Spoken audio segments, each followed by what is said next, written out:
All right. Hi, everybody. I'm numerologist Sue Coffin, and I'm here today with astrologist Dorothy Morgan. And she's Hi. going to take us through Mercury Retrograde that is going to be in our lives in November. In numerology, I see November as a very restless month. The numbers that I see, it's very unsettling.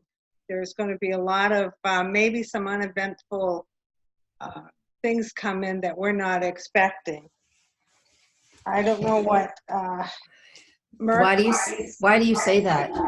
because the universal year is a 3, Mm-hmm. November is a 5, and we're starting to see a little bit of effect of the next year energy coming in, which is the 4. But when you have a 3 and a 5 together, it's just like, I think of it as, when you let the horse out of the barn in March, that's been in the barn all, and they're just carefree and they're jumping over the fence and they just don't, that's that type of energy together. So I suspect it's going to be a little bit chaos going on in November. I understand. Well, I want to go here, and if you turn your volume down a little bit, there's just a little bit of feedback. Yeah. So here up on the chart, up on the screen, I think you can see I created the chart for the moment that Mercury is retrograde. And we like to talk about this because there's always a lot of hype around Mercury retrograde, and everybody just blames everything on Mercury retrograde. And if you've watched any of these before, I've talked about it multiple times. And I sort of just want to roll my eyes because, stuff happens regularly all the time. Right. There's always snafus here and there. We always have to slow down, take our time. Sometimes we go too fast and things happen and we have to redo them. Does it happen during Mercury retrograde? Sometimes, because this is the planet that's the closest to the sun. And from our perspective to that planet, we see it just has that apparent motion that it's moving backward through the sky. And the ancients, when they saw that, they always thought it was something negative and they thought it was something bad. And those traditional beliefs have been handed down for a long, long time.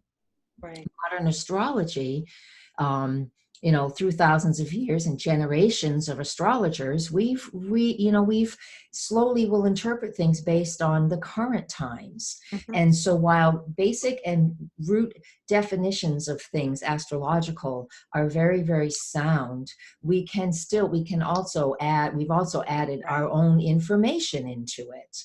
Right. So that's true with numerology too. Is it good? Good. Yeah. I think it's true in some things. And there are some varieties and styles of astrology because there's multiple styles throughout the world. I mean, the style I use is based off of Ptolemy which is traditional, which is modern astrology.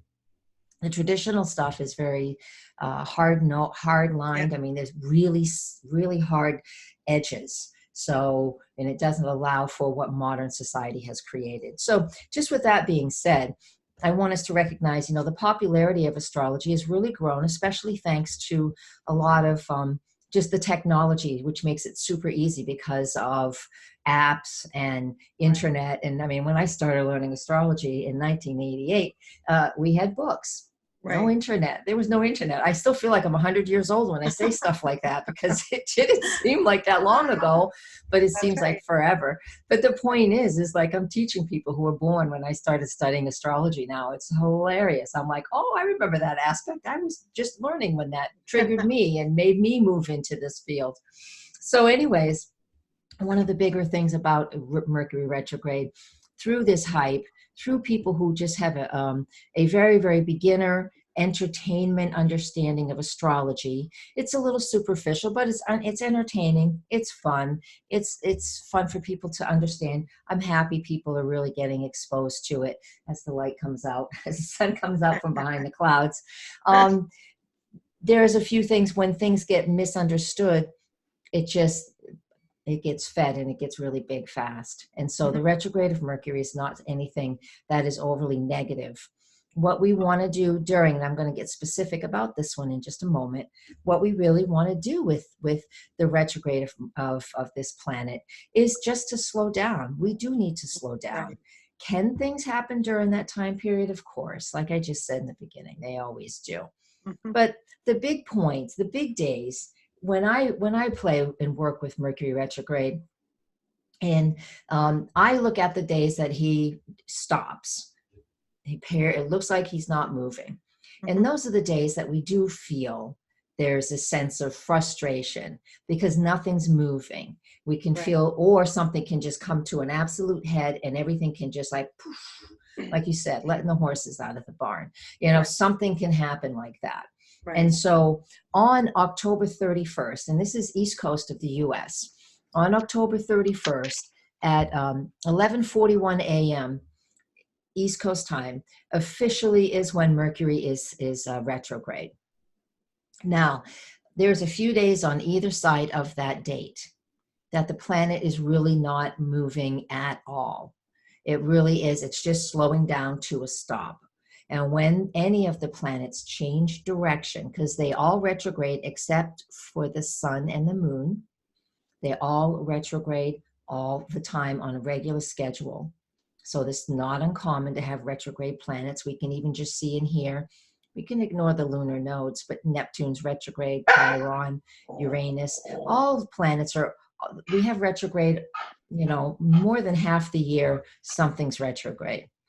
So on those few days on either side for Mercury, the other planets have a little longer stay still period. Mercury retrograde, so a couple days on the side of 31st of October, and then a few days into November. Those are the days then, you know, if you're really look at your schedule, see what's going on. Figure out, is like, what do I really need to be doing? I know it's Halloween and celebrating Samhain for some folks on the 31st, and that's fine. In the sign of Scorpio, that's really cool because Scorpio rules dead things.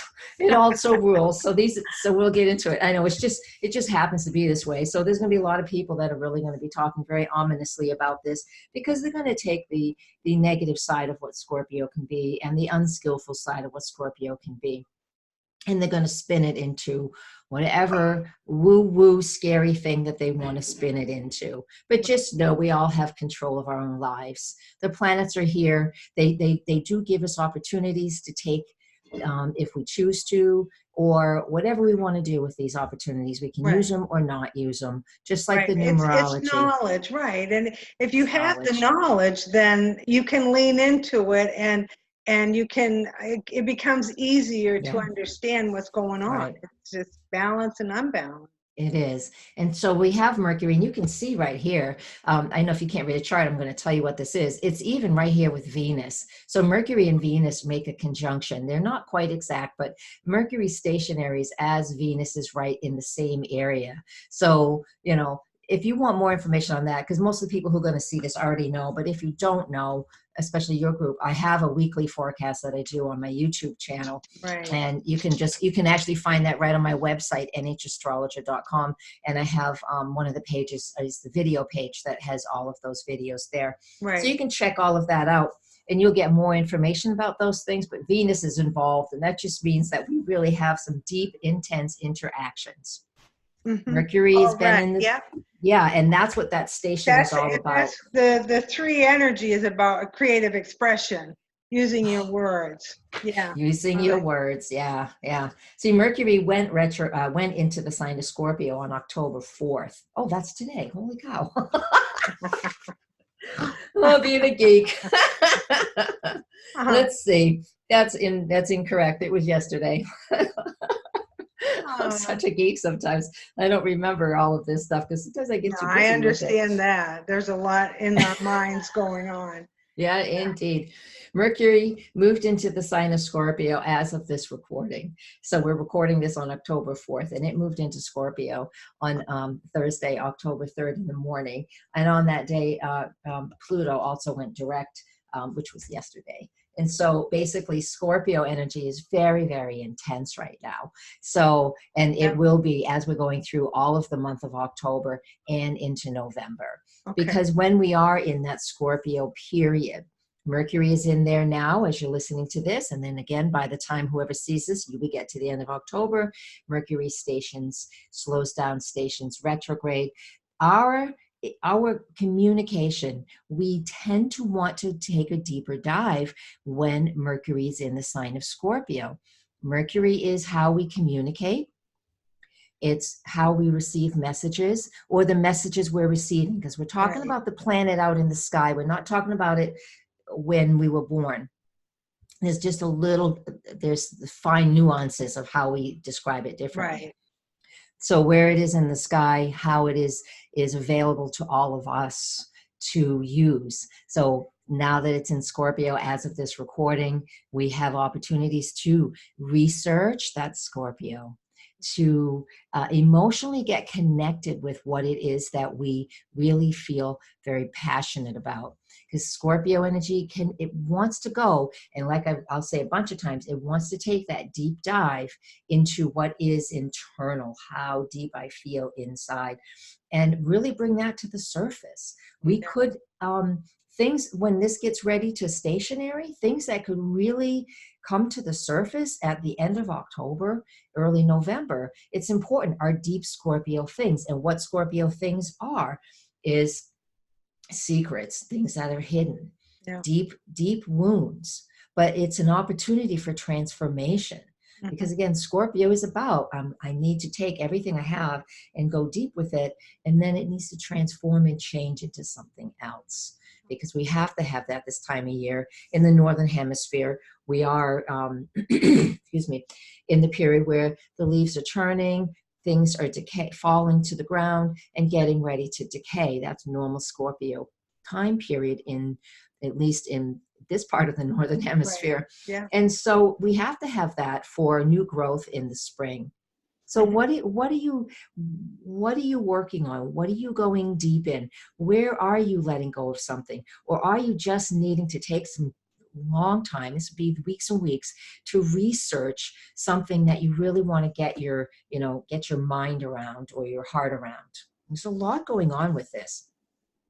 So we have this opportunity to do that while Mercury is retrograde, even as we're working. Now, Mercury is retrograde in November, right? That's right. It starts October 31st, and then it goes is when it turns direct is November 20th.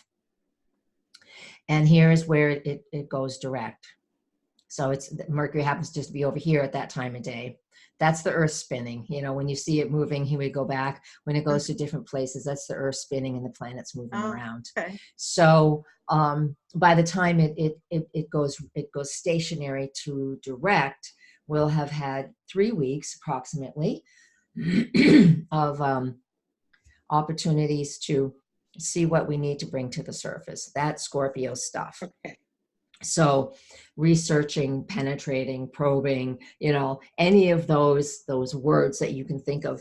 But we can also feel overwhelmed with too much emotion, overwhelmed with information, overwhelmed with too much of what's going on. Right. And so how do we handle this? It depends on what's going on in your chart, but where this is in your chart too. But how do you handle it is really based on where that activity is in your own personal chart. Right. Yeah. Yeah. And universally, I can see that that's coming to a head, I suspect, in November. So that's going to be a very interesting month, actually. Yeah. So it's important.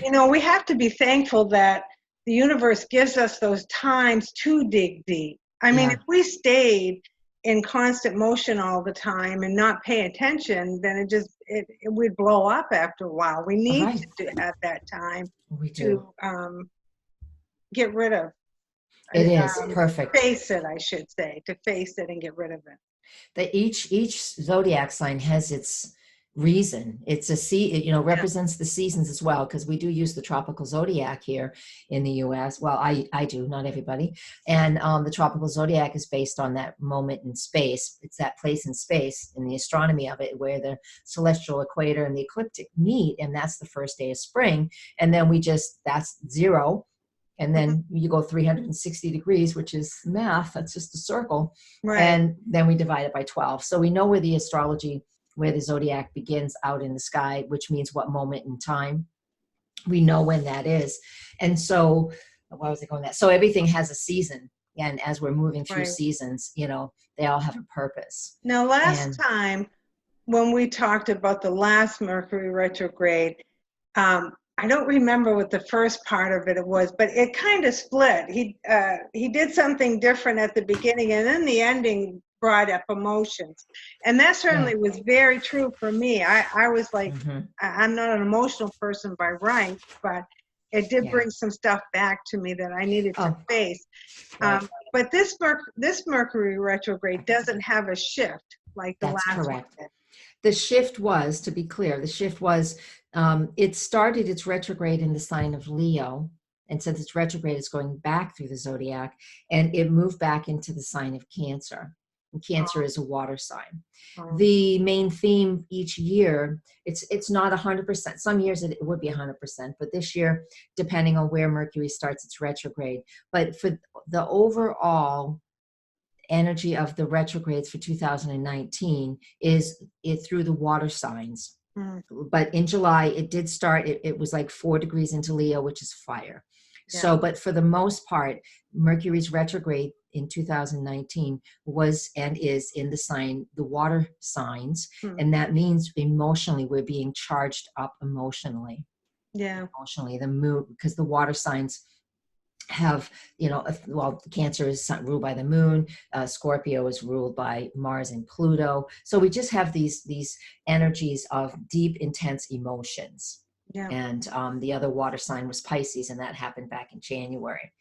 And do you think that that's the shift all around, though? Indeed. Where the universe is really trying to get us to understand our emotions and not think so analytically all the time. It is. What's happening here is it's, you don't have to be into, well, I'll just explain it. And whoever gets this, you get it. If you tune out, you tune out. It's coming from a heart center. It's coming from, this year's, because we only have, there's so many elements. So every few years it comes back to the water signs. But right now it is, because of what we also have going on with Saturn and Pluto and the eclipses this year, really breaking down our structures and our foundations and helping us to see what the truth is.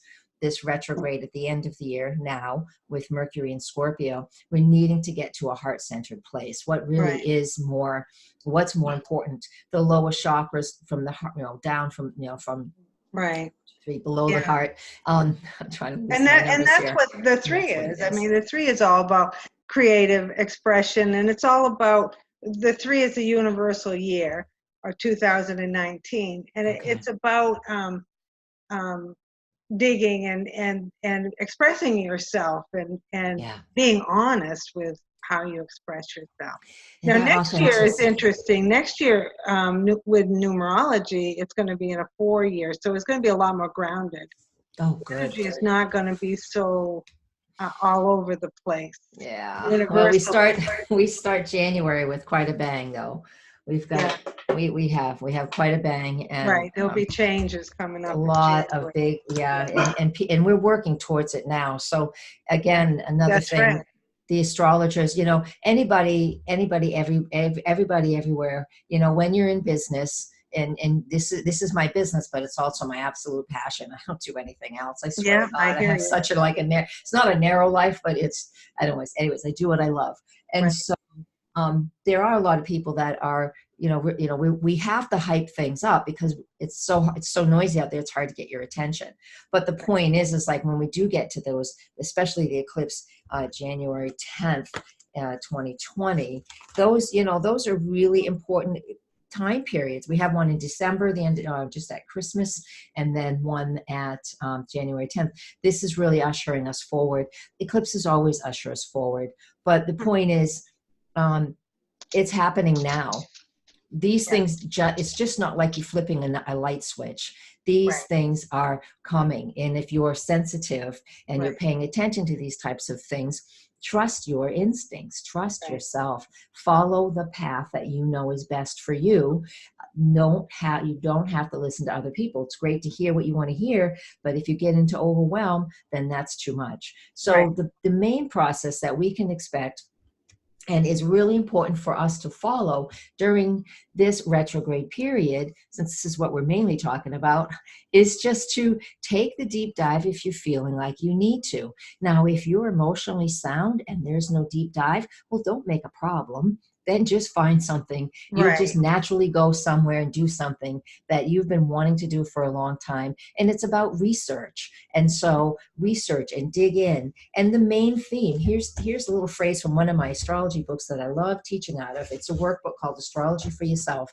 The key phrase that they have for this, for Scorpio, is my need for deep involvements and intense transformation. This is exactly what Mercury in Scorpio retrograde wants us to do. We are changing and transforming who we are, how we communicate, how we receive messages.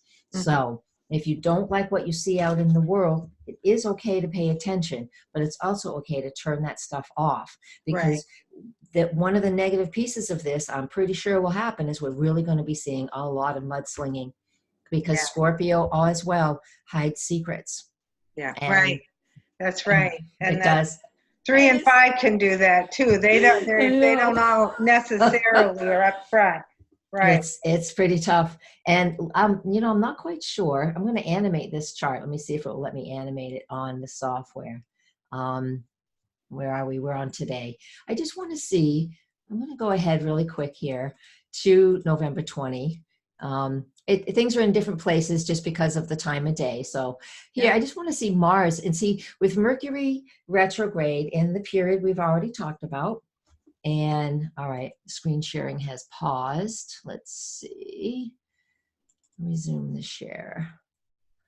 Let's see. What am I going to share? All right. Can you see the animated chart or not? Ooh, big blue screen. I'm not seeing it. You're not seeing it? Okay.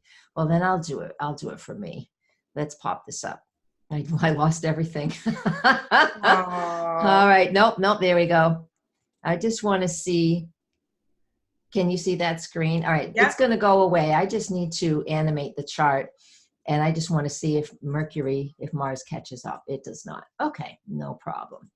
Just wanted to see what it looked like. So Mars over the few weeks, the reason you just saw me doing some work. The thing what I wanted to see was, this is Mars.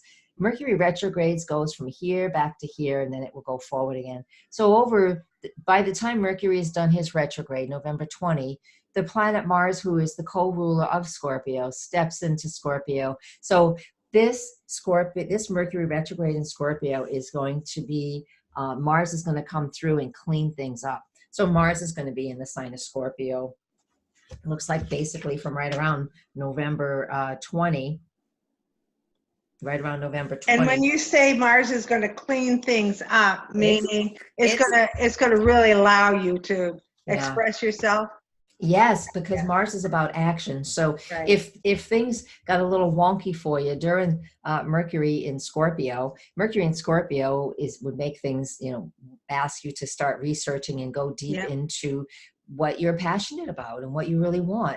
And so Mars is going to come through. As Mars comes through, it takes about 7 weeks to move through a sign. So he moves in November 20 and it goes all the way till early January in that sign. And he's just going to help us reveal anything that's residual and left over. This doesn't always happen with Mercury retrograde, but that's just a little extra information for everybody who's listening.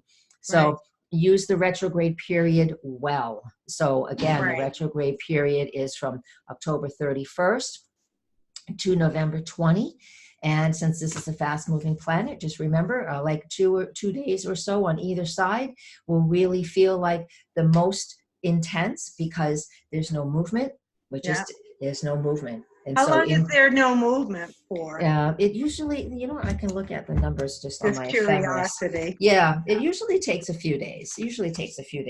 For a planet not to move but 1 degree. And Mercury can move 1 degree in less than 24 hours when it's at its high speed. Let's see. So 2 days, 1, 2, 3, 4, 5, 6. So for 6 days, Mercury is stationary. So that's basically, almost is that 6 days at the beginning? 3 days at the beginning, 3 days at the end? Yeah, 2 and 2 and 1 in the middle. Oh, okay. Yeah. or 3 and 3.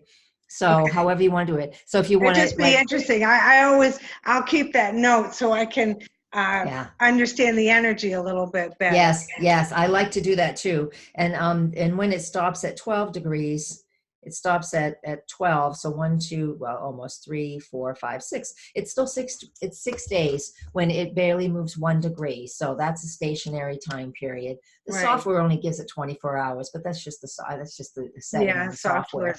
Right. It's just the setting on the software. I haven't changed, but I don't want to change it for everything. But you know, some of the outer planets, when they station, like Uranus, when it did its station recently, I mean, you know, dear God, that guy was stationary for like almost 2 weeks. He didn't move at all because it's distance. Our view of it from here, it's just so far. It just doesn't look like it has any movement whatsoever. Nice. So yeah. So to sum it all up, in November, Mercury retrograde starts in October 31st. It ends November 20th. There's a couple of days during that time at the beginning and at the end, and one in the middle that it goes stationary. That's when things ramp up. Yeah. And your best advice to all my people is to dig deep and be honest with yourself about how you're dealing with things, how you're feeling. Yeah. And at the end of Mercury retrograde, we're going to be able to express that a lot better. Yep. That's exactly it. So okay. That's it. So we got it made, man. This is wonderful. Well, one more time, please give us your email, your website. Here we are, right on the screen there. I put that up earlier today. So the screen share has paused. Oh, booger. New share. Let me have a new share. Here we go. Let's see if I can do that. Will it let me do it? There we go. Yes, okay, wonderful. There we are. There we are. And if anybody's looking for a numerology reading, you can go to healingnumbers22.com. Excellent. Yeah. Excellent. Well, Dorothy, it's always a pleasure to talk with you. Always. Everybody always is asking me if I'm going to have my video so that we can understand Mercury a little bit better. So we're all set, and I'll make sure I get it posted. Awesome. Cool. Thank you. All right. All right. You wait a minute.